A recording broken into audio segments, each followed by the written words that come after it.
শুভেচ্ছা,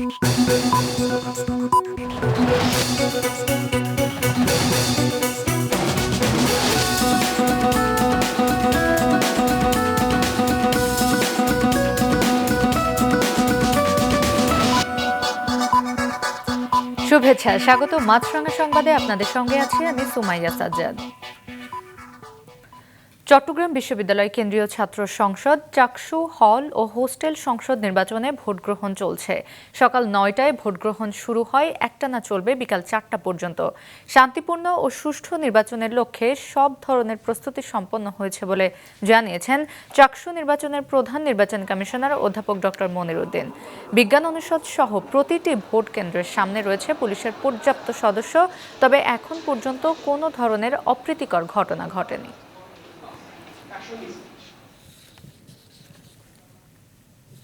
দর্শক, কিছুক্ষণ আগে চট্টগ্রাম বিশ্ববিদ্যালয় থেকে চাকসু নির্বাচন পরিস্থিতি জানিয়েছেন স্টাফ রিপোর্টার মোহসেনাত শিহাব।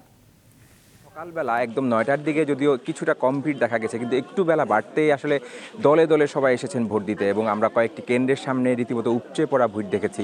কয়েকটি পোলিং বুথের সামনে লাইনে ২-৩০০ করে আমরা লাইন দেখেছি, লম্বা লাইন, যারা সবাই খুবই সাগ্রহে ভোট দেওয়ার জন্য অধীর আগ্রহে অপেক্ষা করছেন। এছাড়া এখানে যে শাটল ট্রেনের মাধ্যমে, বাসের মাধ্যমে শহরের মধ্যে যেসব স্টুডেন্টরা থাকেন তারা আসছেন দলে দলে, এবং যারাই এখানে গেট দিয়ে প্রবেশ করছেন, কয়েক স্তরের নিরাপত্তা ব্যবস্থা আছে এবং কয়েক স্তরে চেক করা হচ্ছে। সবাইকে হাতের মধ্যে তাদের স্টুডেন্ট যে আইডি কার্ড আছে সেটা নিয়ে প্রবেশ করতে হচ্ছে, এবং অন্য যারা আছেন সবার গলায় আইডি কার্ড আছে কিনা সেটা চেক করে করে প্রবেশ করা হচ্ছে।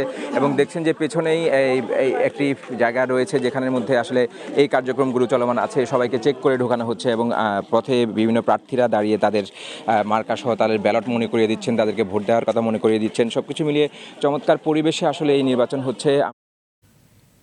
আগামীকাল অনুষ্ঠিত হবে রাজশাহী বিশ্ববিদ্যালয় কেন্দ্রীয় ছাত্র সংসদ রাকসু নির্বাচনকে ঘিরে সতর্ক অবস্থানে আইনশৃঙ্খলা বাহিনী। নির্বাচন পরিস্থিতি স্বাভাবিক রাখতে আজ রাত 12টা থেকে 17 অক্টোবর পর্যন্ত ক্যাম্পাসের 200 গজের মধ্যে 3 দিনের জন্য মিছিল, সভা সমাবেশ ও বিস্ফোরক দ্রব্য বহনে নিষেধাজ্ঞা জারি করেছে রাজশাহী মেট্রোপলিটন পুলিশ। আজ সকাল থেকে ক্যাম্পাসে আইনশৃঙ্খলা বাহিনীর উপস্থিতি বাড়ানো হয়েছে। পরিস্থিতি স্বাভাবিক রাখতে 2000 পুলিশ, 18 প্লাটুন র্যাব ও বিজিবি মোতায়েন করা হয়েছে। এদিকে ভোট প্রদানের জন্য বুথ নির্মাণের কাজ প্রায় শেষের দিকে। আগামীকাল ভোর 5টায় ব্যালট বক্স ও ব্যালট পেপার সরবরাহ করা হবে বলে জানিয়েছেন নির্বাচন কমিশন। 2 দিনের ইতালি সফর শেষে দেশে ফিরেছেন প্রধান উপদেষ্টা অধ্যাপক ডক্টর মোহাম্মদ ইউনূস। সকাল 8টা 20 মিনিটের দিকে বাংলাদেশ এয়ারলাইন্সের একটি ফ্লাইটে ঢাকায় হযরত শাহজালাল আন্তর্জাতিক বিমানবন্দরে অবতরণ করেন তিনি। প্রধান উপদেষ্টার প্রেস উইং থেকে এ তথ্য জানানো হয়েছে। জাতিসংঘের খাদ্য ও কৃষি সংস্থা আয়োজিত বিশ্ব খাদ্য সংস্থার গুরুত্বপূর্ণ অনুষ্ঠানে যোগ দিতে গত রোববার ইতালির রাজধানী রোমের উদ্দেশ্যে ঢাকা ত্যাগ করেন।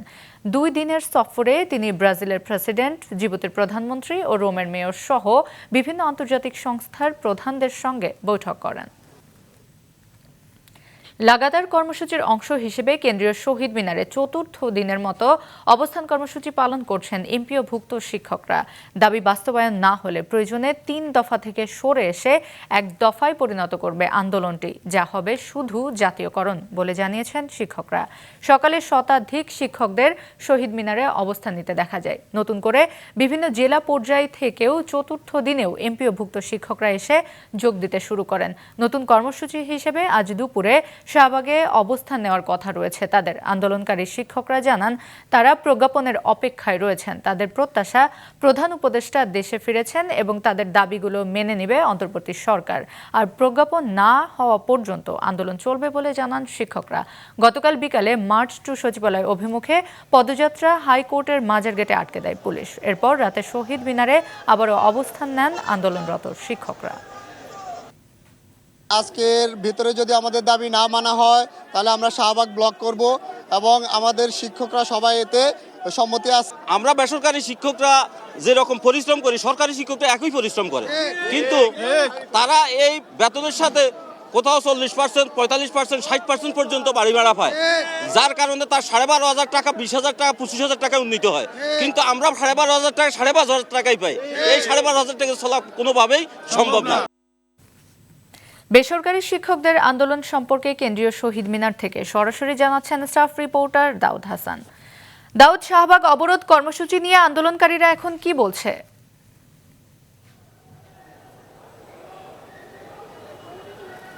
সময় আসলে 12টার সময় সর্বশেষ যে আপডেট সেটি হলো 12টার সময় পূর্ব ঘোষণা অনুযায়ী তারা শাহবাগ ব্লকেট করার কথা, যদিও এখনও তেমনটি কোনো কিছু দেখা যাচ্ছে না। তবে হয়তো আরও কিছু সময় অপেক্ষা করছে তারা প্রজ্ঞাপনের জন্য। এরপরে হয়তো যদি প্রজ্ঞাপন, তাদের প্রত্যাশিত যে প্রজ্ঞাপন সেটি যদি না পায়, এরপরে হয়তো তারা হয়তো শাহবাগের দিকে যাবে। এর আগের ঘটনা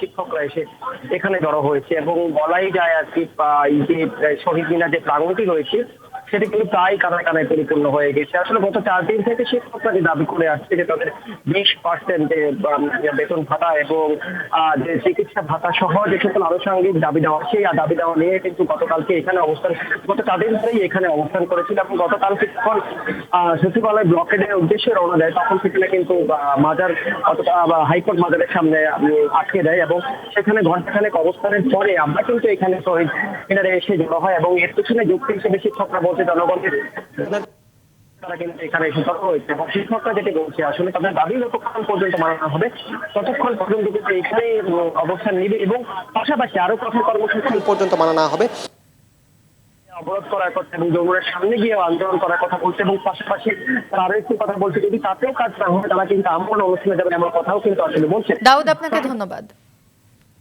এমপিওভুক্ত বেসরকারি শিক্ষকদের আন্দোলন সম্পর্কে জানালেন সহকর্মী দাউদ হাসান। মিরপুরের শেয়ালবাড়িতে লাগা আগুন এখনো পুরোপুরি নেভাতে পারেনি ফায়ার সার্ভিস। আগুনের প্রায় 24 ঘন্টা পার হতে চললেও আজ সকালেও কেমিক্যাল গুদাম থেকে ধোঁয়া বের হতে দেখা যায়। ঘটনাস্থলে এখনো কাজ করছে ফায়ার সার্ভিস। এদিকে সকালে পাশের একটি গার্মেন্টসের কর্মীরা কাজে আসলে কেমিক্যালের ধোঁয়ায় কয়েকজন অসুস্থ হয়ে পড়লে তা সাময়িক বন্ধ ঘোষণা করা হয়। আনোয়ার গার্মেন্টসের আশেপাশের রাস্তাগুলো বন্ধ করে দিয়েছে ফায়ার সার্ভিস। নিখোঁজ স্বজনদের খোঁজে এখনও স্বজনরা ভিড় করছেন ঘটনাস্থলে।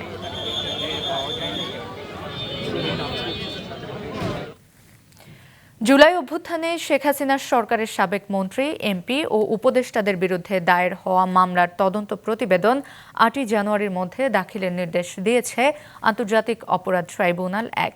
সকালে প্রিজন ভ্যানে করে গ্রেফতার আসামিদের আন্তর্জাতিক অপরাধ ট্রাইব্যুনালে হাজির করা হয়। তাদের মধ্যে রয়েছেন সাবেক আইনমন্ত্রী আনিসুল হক, সাবেক আইসিটি প্রতিমন্ত্রী জুনায়েদ আহমেদ পলক ও সাবেক সমাজ কল্যাণ মন্ত্রী দীপু মনির সহ সাবেক 10 মন্ত্রী এবং সাবেক প্রধানমন্ত্রী শেখ হাসিনার উপদেষ্টা সালমান এফ রহমান ও তৌফিকি এলাহি চৌধুরী ছাড়াও সচিব ও সাবেক সংসদ সদস্য সহ মোট ৪৫ জনকে। এদিকে জুলাই গণঅভ্যুত্থানের সংগঠিত মানবতা বিরোধী অপরাধের মামলায় শেখ হাসিনা সহ 3 আসামির বিরুদ্ধে তৃতীয় দিনের যুক্তিতর্ক উপস্থাপন চলছে এখন। আন্তর্জাতিক যুদ্ধবিরতির শর্ত মেনে 4 ইসরায়েলির মরদেহ কর্তৃপক্ষের কাছে হস্তান্তর করেছে হামাস। স্থানীয় সময় মঙ্গলবার মধ্যরাতে রেড ক্রসের মাধ্যমে ইসরায়েলি সামরিক বাহিনীর কাছে তাদের মরদেহ হস্তান্তর করা হয়। এছাড়া ইসরায়েল জানিয়েছে গাজায় থাকা 28 জিম্মির মরদেহের সব ফেরত না দেওয়া পর্যন্ত উপত্যকাটিতে মানবিক সহায়তা পৌঁছানো সীমিত করা হবে। হামাস জানিয়েছে যুদ্ধবিধ্বস্ত গাজায় জিম্মিদের মরদেহ খুঁজে পেতে তাদের অসুবিধায় পড়তে হচ্ছে। মার্কিন প্রেসিডেন্ট ট্রাম্প জানিয়েছেন হামাস অস্ত্র সমর্পণ না করলে যুক্তরাষ্ট্র তাদের বাধ্য করবে অস্ত্র ছেড়ে দিতে। এই ছিল এখনকার মতো। ফেসবুকে আপডেট পেতে ভিজিট করুন মাছরাঙা টেলিভিশনের পেজে।